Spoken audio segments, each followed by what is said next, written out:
The Miami Hurricanes are 4.5-point underdogs against the Texas A&M Aggies. Will the Canes cover? Will they win? You are Locked On Canes, your daily podcast on the Miami Hurricanes. Part of the Locked On Podcast Network, your team every day.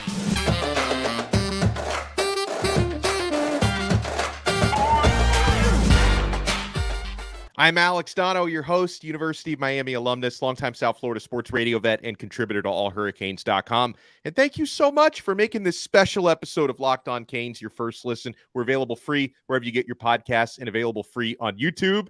I call it special because anytime Lee Sterling from Locked On Bets and from ParamountSports.com can join us, it's a special episode. He is a professional sports handicapper, and as mentioned, check him out every day on Locked On Bets. Lee, how are you? I'm good. I'm calm before the storm. I'm nervous about this game. I believe, is the biggest game in the last 8-10 years for Miami. And take nothing away from like the Miami-Notre Dame game.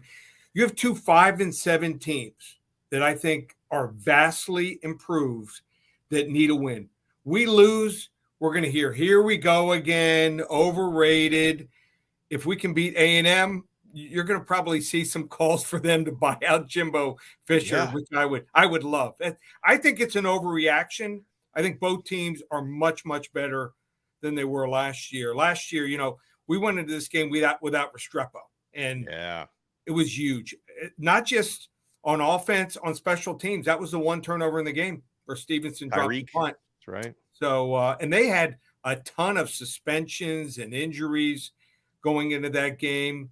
And different quarterback. So I think it's going to be a fun game. I'm praying we can win. Yeah, and for those who didn't already know, you could probably tell Lee Sterling is a Miami Hurricanes fan. So we are among friends here. And real quick, Lee, before we dive into some of these numbers, I was watching, and this guy does an excellent job, Josh Pate from 24/7, who, he put out his Miami Texas A&M preview. He did pick Texas A&M to win and cover, but he mentioned something that I don't know if I agree with this, that, if Miami loses this game but is competitive, that, fans can feel good about it because it's showing you Miami's progress. I don't know if I see a moral victory in this one, Lee. I mean, it's a whole. I know the Canes are underdogs, but we see how they've transformed the roster. It's a home game this year. Yeah. Even if they do lose a tight one, I don't know if maybe he's right, but I don't know how much moral victory I will take out of it. Maybe he takes a moral victory out of it. I will probably see possibly some good things about it, but the fans are not going to take it well. They have to find a way to win. I don't care if they win a shootout, 49-48, or win a game 7-6. They've got to find a way to win.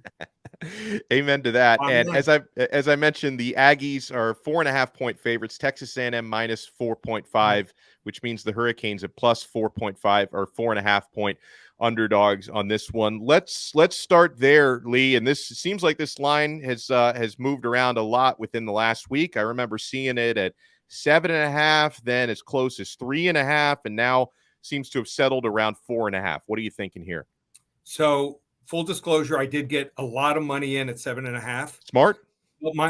Felt Miami was going to be better. I went to one of their scrimmages. I was impressed, and also even more impressed after that. Now, Texas A&M looks really good too. They played nobody though. If I had to say a line, Miami of Ohio versus New Mexico, Miami of Ohio might be a 3-4 point favorite on a neutral field. So I took away a lot of good things. They are going to have to improve. The offensive line was good. They're going to have to be better. They're going to have to fire out with more intensity, and they're going to have to hold their blocks longer if they want to have success against Texas A&M. Texas A&M and Stewart, I mean, their defensive end he's an absolute beast. He's going to play like some fire. He is going to be out of his mind. So maybe, you trap him. He's going to try to get upfield and make plays. You got to take advantage of maybe his overexcitement.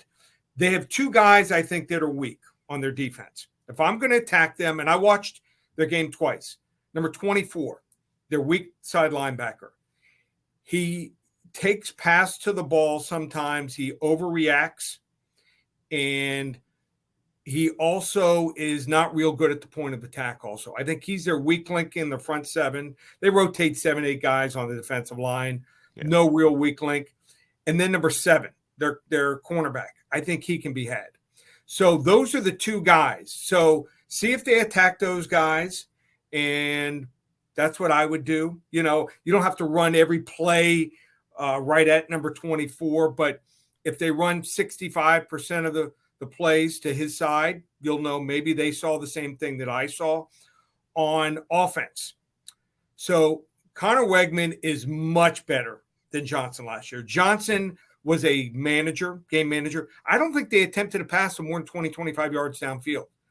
So Weigman he likes to drop back, plant his foot, and throw the football. Big kid, strong kid, but there is a way, not just looking at the game this year, made some notes of his games last year. He is much better planting his foot and throwing, and also when he has to run, going straight up the field, north-south. If you force him to go side to side and to throw the ball when he's being chased, rolling right or left, he is not as accurate, and also not much of a running threat. He can run and gain 20, 30 yards if you leave the middle of the field open. He's not going to sit there and try to put a couple moves. He'll go and make one move and try to get as much as he can. So I am worried about our cornerbacks. I think in watching the scrimmage and watching the first game, I think they're okay at best. They're a bunch of, at best, 2 guys. It would be the second best, mostly third on good teams, and maybe in 4th defensive back. So their receivers are really good. Evan Stewart is going to be playing at the next level. Anai Smith is really good. And they have another kid. Noah Thomas, the Noah super Thomas. tall guy. Oh, 6'6". Really good. Yeah. And even though he pushed off that one in the back. Yeah, I saw that. He got away with that. Well, you get that, when you're an SEC team playing at home against New Mexico. But New Mexico's DBs were awful. I mean, they had a kid number 9. I don't even know if he'd get a walk-on. And he played the entire game. He would get a walk-on invite from Miami. He's that bad. So they're going to get some yards passing. I think that we can shut down their running game. And I don't think they're going to get more. I don't think they're going to get more than 70, 80, 90 yards rushing. If our line looks good and we're able to use play action, I think we're going to be successful. And I think don't discount the special teams, Alex. Yeah. Last year, we missed a field goal and had a field goal blocked, and we're horrible in the red zone. Couldn't score a touchdown. Yeah. No. Well, I just want to pause you right there before we get Lee Sterling's final score, which is coming.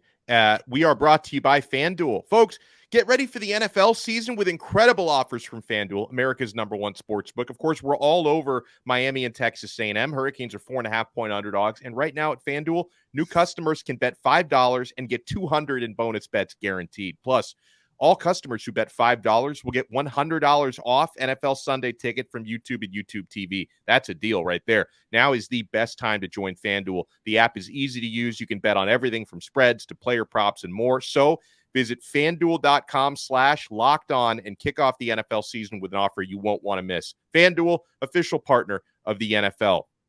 All right, Mr. Sterling, you have painted the picture quite beautifully, I might add. How do you see the game playing out? Do the Hurricanes cover? So that's my opinion. That's how I would attack it. We'll see after the game how correct I am.